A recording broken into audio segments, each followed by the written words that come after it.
بیٹھے ہوئے اسرائیلی فوجی اچانک وہ جھاڑیوں میں سے بندے نکلے عماس کے پکڑ کے اس کو لے گئے 2006 میں سرنگیں پہلے بھی تھیں. میں نے سے کہا نہیں پہلے بھی کھوجی ٹی وی کے معزز دوستوں، راکٹس اور میزائل حملوں کے بعد حماس کا اسرائیل کے خلاف ایک نیا ہتھیار سامنے آ گیا.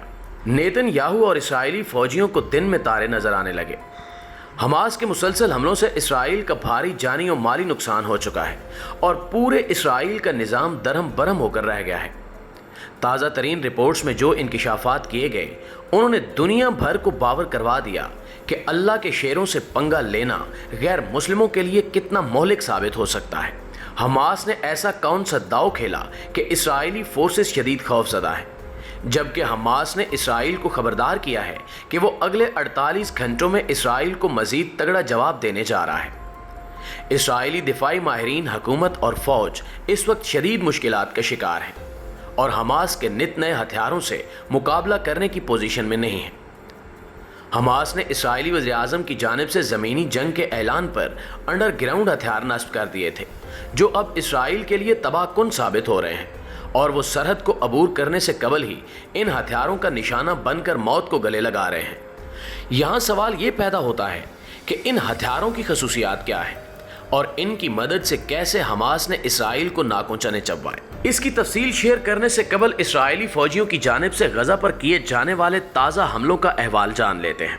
معزز ناظرین گرامی، بیت المقدس، غزہ اور مغربی کنارے کے مقبوضہ فلسطینی علاقوں پر لڑاکا طیاروں، بھاری توپ خانے اور جنگی ٹینکوں کی مدد سے اسرائیل کے وحشیانہ حملے 8ویں روز بھی جاری ہیں. فلسطینی شہداء کی تعداد 58 بچوں سمیت 250 سے بھی تجاوز کر گئی ہے. 1250 شہری زخمی ہیں. 750 گھر، 36 فلیٹس اور 63 سرکاری عمارات تباہ ہو چکی ہیں. گزشتہ روز اسرائیلی درندگی سے 50 فلسطینی شہید ہوئے.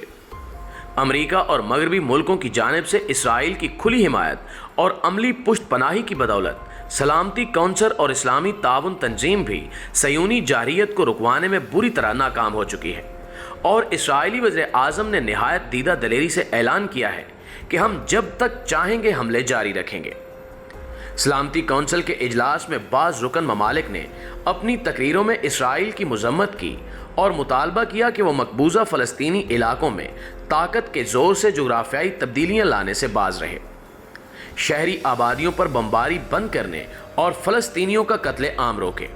مگر امریکہ نے ان مطالبات اور اسرائیلی حملوں کی مذمت کو مشترکہ اعلامیے کی شکل میں جاری نہیں ہونے دیا. دوستو، اس اجلاس میں چینی وزیر خارجہ نے اپنی تقریر میں کہا کہ حالات نے ایک بار پھر ثابت کر دیا ہے کہ اس مسئلے کا صرف 2 ریاستی حل ہی پائیدار حل ہے، جس کی مدد سے فلسطین کو بین الاقوامی سرحدوں کے ساتھ آزاد ریاست تسلیم کیا جائے.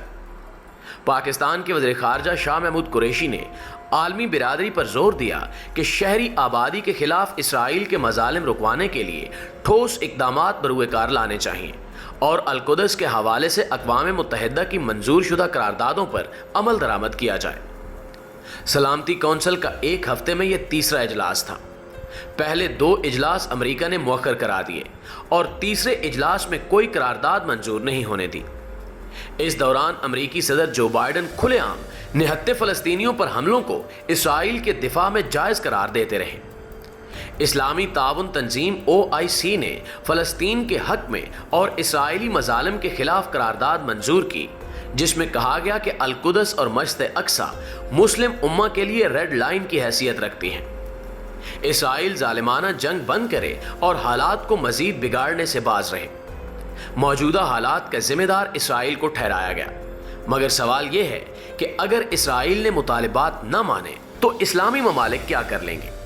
اس بارے میں کوئی ٹھوس لاہ عمل تجویز نہیں کیا گیا، جس کی مبصرین کے نزدیک بڑی وجہ اسلامی ممالک میں امریکی اثر و نفوذ کے علاوہ مغربی ملکوں کا تجارتی اور اقتصادی دباؤ ہے.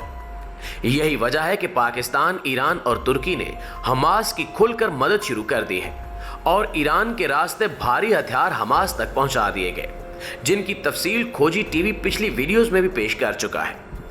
تاہم اب کی بار سامنے آنے والی ایک اور اہم خبر نے اسرائیل کے دفاعی سسٹم کی دھجیاں بکھیر کر رکھ دی ہیں اور اسرائیل کو اب تک کا سب سے بڑا جھٹکا لگ چکا ہے